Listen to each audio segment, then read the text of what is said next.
Stomach में पाए जाते हैं गैस्ट्रिक ग्लैंड्स, और गैस्ट्रिक ग्लैंड सिक्रीट करते हैं गैस्ट्रिक जूस।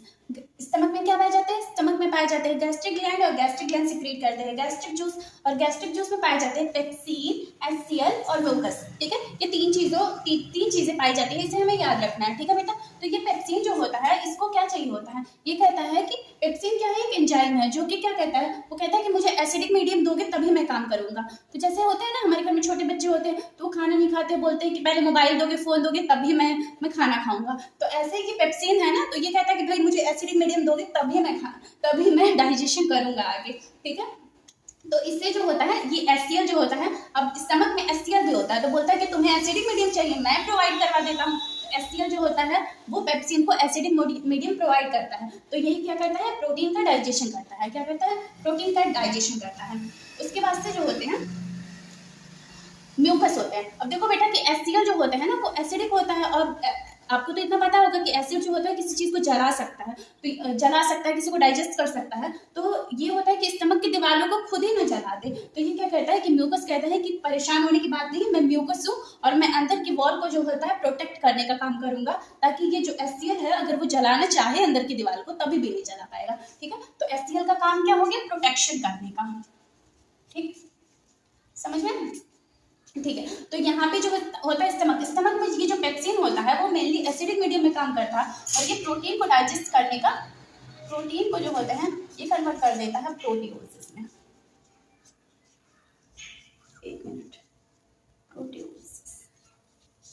ठीक है, यहाँ तक तो हो गया। यहाँ पे जो मेनली जो किसका डाइजेशन हुआ? प्रोटीन का डाइजेशन हुआ है। अब जो देखो बेटा यहाँ पे स्टमक में जो भी डाइजेशन हुआ प्रोटीन का, और भी चीजें, यहाँ पे कार्बोहाइड्रेट, स्टार्च का डाइजेशन हुआ था माउथ में, ये सारी चीजें जो होती है अब स्टमक में आ गई। स्टमक से जो होता है आगे स्मॉल इंटेस्टाइन में। स्मॉल इंटेस्टाइन में अगर फूड आ गया तो स्मॉल इंटेस्टाइन में ना, स्मॉल इंटेस्टाइन के दो दोस्त हैं, सच्चे दोस्त हैं, जो कि इसकी हेल्प करेंगे। तो देखो दो दोस्त हैं इसके, पैनक्रियाज और लिवर। ठीक है, तो ये कहते हैं कि हम तुम्हारी हेल्प करेंगे। तो देखो बेटा यहाँ पे लिवर है और यहाँ पे पैंक्रियाज है, इन दोनों के जो भी जूसेस हैं वो सिक्रेट होंगे, तो वो आएंगे स्मॉल इंटेस्टाइन में, और स्मॉल इंटेस्टाइन में क्या काम करेंगे? फूड के डाइजेशन में हेल्प करेंगे। ठीक है, तो यहाँ पे जो होता है देखो बेटा लिवर है और दूसरा पैंक्रियाज है। लिवर क्या करता है? लिवर जो होता है सिक्रेट करता है किसको? बाइल जूस को सिक्रेट करता है। लिवर किसको सिक्रेट किया? बाइल जूस को। और बाइल जूस क्या करने, बाइल जूस जो होता है वो स्टोर होता है गॉल ब्लेडर में। यहाँ पे लिखा है ना, ये सिक्रेट तो कर रहा है लिवर, और ये जो स्टोर करने का काम कर रहा है, यहाँ पे छोटा सा है ना पाउच जैसे, तो ये है गॉल ब्लेडर, तो स्टोर करने का काम करता है। और ये बाइल का काम क्या होता है? जो बाइल जूस सिक्रेट हुआ है लिवर से, उसका काम क्या होता है?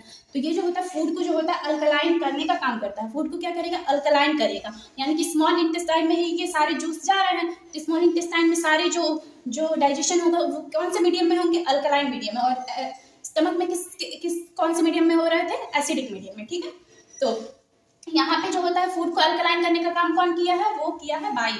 और उसके बाद से जो होता है बाइल का एक और काम होता है इमल्सिफिकेशन ऑफ फैट। इमल्सिफिकेशन का मतलब जो होता है कि बहुत बड़े से फैट ग्लोब्यूल होते हैं, तो उस पर अगर बाइल वर्क कर जाता है तो वो छोटे फॉर्म में कन्वर्ट हो जाते हैं। तो इसको हम इमल्सिफिकेशन बोलते हैं, इमल्सिफिकेशन ऑफ फैट्स। ठीक है, इतना समझ में आ गया कि बाइल के ये काम हो गया। फिर उसके बाद से आता है इसके दूसरे दोस्त, स्मॉल इंटेस्टाइन का दूसरा दोस्त कौन है? पैंक्रियाज। ठीक है, तो पैंक्रियाज जो होता है सिक्रीट करता है पैंक्रियाटिक जूस। ठीक है, ये कौन?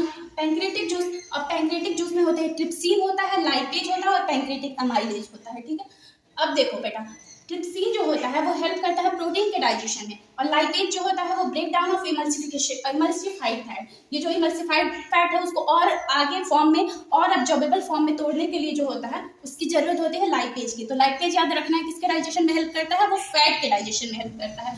और पैंक्रियाटिक अमाइलेज तीसरा जो है वो पैंक्रियाटिक अमाइलेज है। देखो बेटा अमाइलेज जहाँ पे आता है ना वो कार्बोहाइड्रेट के डाइजेशन में हेल्प करता है, तो यानी पैंक्रियाटिक अमाइलेज है तो उसके किसके डाइजेशन में हेल्प करेगा? कार्बोहाइड्रेट के डाइजेशन में हेल्प करेगा। ठीक है, तो ये हो गया ये सारे। पैंक्रियाज पढ़ लिए, लिवर पढ़ लिए, स्मॉल इंटेस्टाइन के दो दोस्तों की कहानी खत्म हो गई। अभी हमें पढ़ना है स्मॉल इंटेस्टाइन, जो मेन है उसे तो पढ़ना ही पड़ेगा। तो अभी देखो स्मॉल इंटेस्टाइन में जो होते हैं ये दोनों जो होते हैं, ये याद होगा आपको, तो ये क्या बताया था मैंने? एसोसिएटेड ग्लैंड्स है। तो ये एसोसिएटेड ग्लैंड जो होती है वो हेल्प करती है ना डाइजेशन में, तो इन दोनों ने तो अपना काम कर दिया, हेल्प कर दिया। अभी क्या हो कि जो मेन काम है वो स्मॉल इंटेस्टाइन के अंदर होगा। तो स्मॉल इंटेस्टाइन में जो होते हैं कार्बोहाइड्रेट जो होते हैं वो कन्वर्ट हो जाते हैं किसमें? अगर उस पर पैंक्रियाटिक अमाइलेज वर्क करता है तो पैंक्रियाटिक अमाइलेज किससे निकला था? पैंक्रियाज से निकला था पैंक्रियाटिक अमाइलेज, और ये जो होता है इसको ग्लूकोज में कन्वर्ट कर देगा। ठीक, प्रोटीन में जो होता है, प्रोटीन जो है स्मॉल इंटेस्टाइन में जो भी प्रोटीन आई है वो कन्वर्ट, अगर ट्रिप्सिन इस पे वर्क करेगा, और ट्रिप्सिन कहाँ से आया है, ट्रिप्सिन आया है यहाँ पैंक्रियाटिक जूस से, ठीक है। तो ट्रिप्सिन जो होता है अमीनो एसिड में कन्वर्ट कर दिया, और फैट जो भी फैट्स रहती है उसमें कौन सा एंजाइम वर्क करेगा, लाइपेज। बताया था मैंने ना कि लाइपेज जो होते हैं वो फैट के डाइजेशन में हेल्प करते हैं। तो फैट्स पे अगर फैट बहुत बड़े बड़े पार्टिकल, बड़े बड़े मॉलिक्यूल होते हैं तो उसको छोटे फॉर्म में कन्वर्ट करने के लिए जो कौन काम किया, लाइपेज जो होता है वो कन्वर्ट कर देगा फैट्स को फैटी एसिड और ग्लिसरॉल में, ठीक है।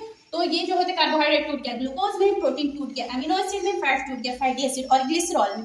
अब देखो बेटा, अब इतना तो टूट गया, फाइन, यहाँ पे डाइजेशन हो जा रहा है। सबसे ज्यादा जो डाइजेशन होता है वो स्मॉल इंटेस्टाइन वाले रीजन में ही होता है, ठीक है। यहाँ तक तो डाइजेशन हो गया। अब ये देखो बेटा, ये डाइजेस्ट हो गए। अब ये जो होता है स्मॉल इंटेस्टाइन और लार्ज इंटेस्टाइन वाले रीजन में जो होते हैं ना वो विलाई होते हैं, फिंगर लाइक प्रोजेक्शन होते हैं, और इसमें जो होते हैं ब्लड वेसल्स बहुत ज़्यादा होती हैं। तो ये जो होते हैं, अब ये एब्जॉर्बेबल फॉर्म में आ गए, तो अभी ये जो होते हैं विलाई होते हैं, और विलाई जो होते हैं वो एब्जॉर्ब करके इन सारे ग्लूकोज को, एमिनो एसिड, ग्लूकोज जो होता है आगे जाके एनर्जी बनाने का काम करेगा, एमिनो एसिड जो होता है वो अगर सेल तक पहुंच जाएगा तो प्रोटीन बनाने का काम करेगा, फैटी एसिड से ग्लिसरॉल से हमें आगे जो होता है स्टोर करने में, एनर्जी बनाने में हेल्प मिलेगी। तो अभी क्या करना है कि अभी हमें किसी तरह इसको ब्लड तक पहुंचा देना, और ब्लड जो होता है आपको पता है कि ब्लड में अगर वो चला गया तो सेल्स और टिश्यूज तक तो पहुंच ही जाएगा, तो ठीक है। तो ये विलाई जो होते हैं इसमें बहुत सारे ब्लड वेसल्स होते हैं, रिच इन ब्लड वेसल्स होते हैं, तो अगर इसमें पहुंच जाएगा तो ये इन सारी चीजों को एब्जॉर्ब करके और ब्लड में भेजने का काम करता है। तो ये हो गया। अब देखो बेटा, फूड आ गया हमारा लार्ज इंटेस्टाइन में।